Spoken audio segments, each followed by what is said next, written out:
Well, we had a very nice report in the paper about how Hawaii had done real well in solar energy in the year 2010.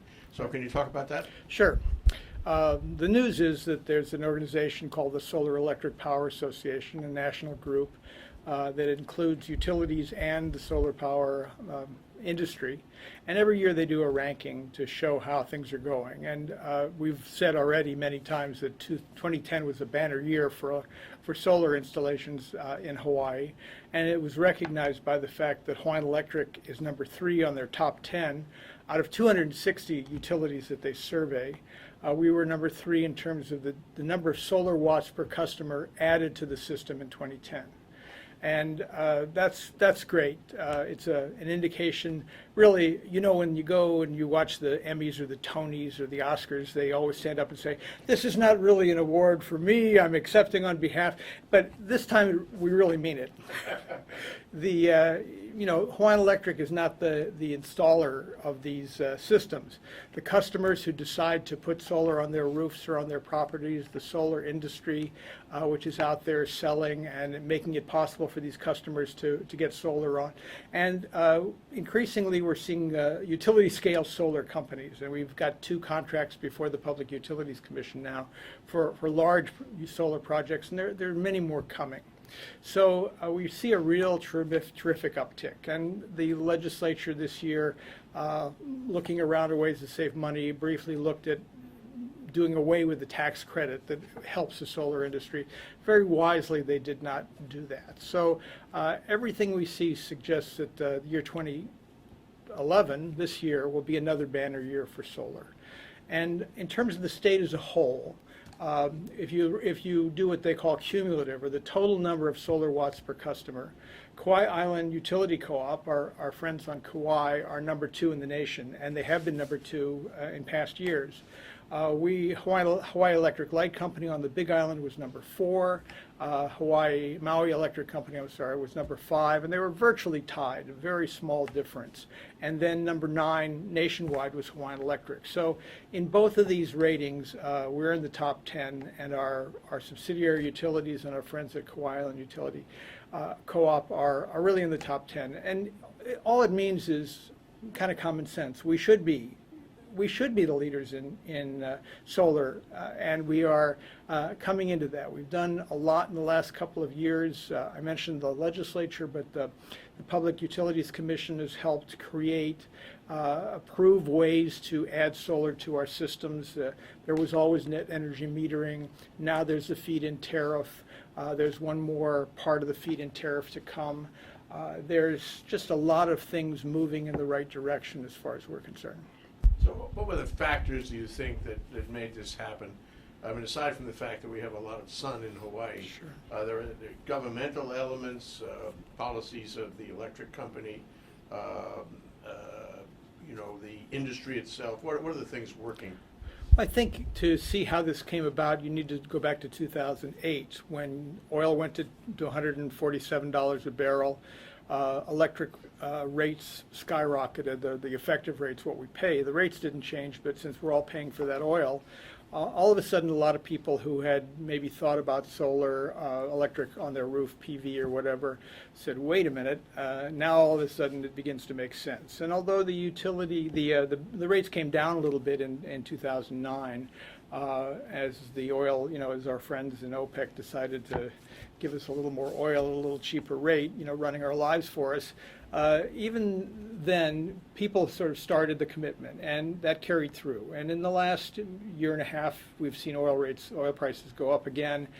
Every expectation is they'll go up. So the groundwork is laid in the high oil prices, which lead to high electric prices. And after that, as I said, the part of the Hawaii Clean Energy Initiative and our movement was to find more ways to let customers sell back electricity when they have excess renewable energy. We've had net energy metering for a long time. The feed-in tariff got started in earnest about 8 or 9 months ago, and we already have 8 megawatts of solar energy that's either in place or what we call in queue, in line, to be added to the systems on Hawaii Island, Maui Island, and Oahu. And, there'll be people who say, oh, only 8. And then we say all of 8. 8 is great, and we're moving forward because we haven't even implemented the third tier of the FIT yet, the feed-in tariff. And people are still going to net energy metering. A lot of people, homeowners particularly, find that that's the best deal for them. So, and then also there's always the uncertainty of the tax credits, and the tax credits lived through the last session of the legislature, giving the solar industry a continued lease on life. And so there's a lot of things happening that are moving in that direction. Even, I would say, the arrival of some of the first electric vehicles here. We're building a carport of the future at Hawaiian Electric, which is going to has solar electric on the roof, and we're going to use it to charge some of our EVs that we have on a test basis. And I think that's one of the things, I know personally there are people who are hoping to get an electric vehicle so that they can charge it from a rooftop EV system, PV system, I'm sorry, a rooftop PV for the EV. It's very complicated. So there's just a lot of things going in that direction. Certainly it's not the only thing we're doing as a utility. Obviously, we've got a new wind farm on Oahu. We're hoping for more. We've got various things going on in various parts of the territory, looking at big wind, looking at ocean energy. We're even talking to people about ocean thermal energy conversion and hoping to go there. As I mentioned, we've begun signing contracts for an increase for big utility scale solar farms, and we've begun signing contracts for biofuels, which are very important. We can grow crops here in Hawaii, turn them into fuels, and run them in our existing generators. So there are a lot of things happening, and part of that, I'm glad to say, is that the solar industry is doing very well. As we go forward, what role do you think solar will play in the whole pie? If you look for some sort of moment in the future when we will achieve some benchmark, what role will solar be playing at that point? I can't really guess at a percentage if that's what you're looking for, but what I can say is that we're looking at some projects that are going to take a long time to come to fruition. Certainly, a wind farm, a big wind farm, even another one on Oahu will take 3 to 5 years. In addition to more waste to energy is a 3 to 5 to 8 year proposition. Biofuels, we can sign the contracts, but it's going to be 3 to 5 years or longer before we see the first trickle. Solar goes in right away. Solar doesn't have a long lead time. Once the contracts are signed, you can put together a solar farm, a 5 megawatt solar farm. Probably the construction is 6 to 8 months. And the rooftop solar, as much as the industry can get on the rooftop. So for sure, it's a bridge that it's going to help us get through the next 5 years or 8 years or so as we are moving to get these bigger projects online. And then going forward after that, it really is a question of how far the solar industry can go.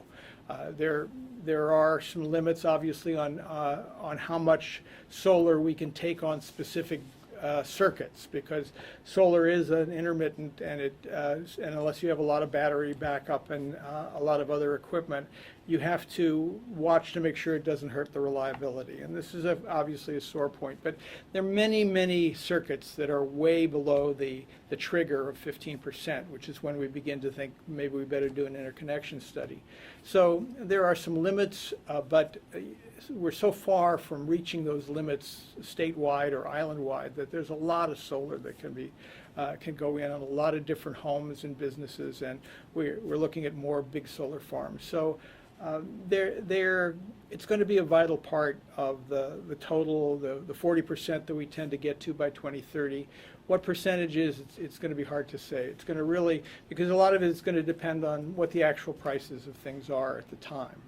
We'll use the cheapest, we'll always go to the cheapest renewable that we can, and homeowners will be looking at it in the same way. But without a doubt, it's a fast install.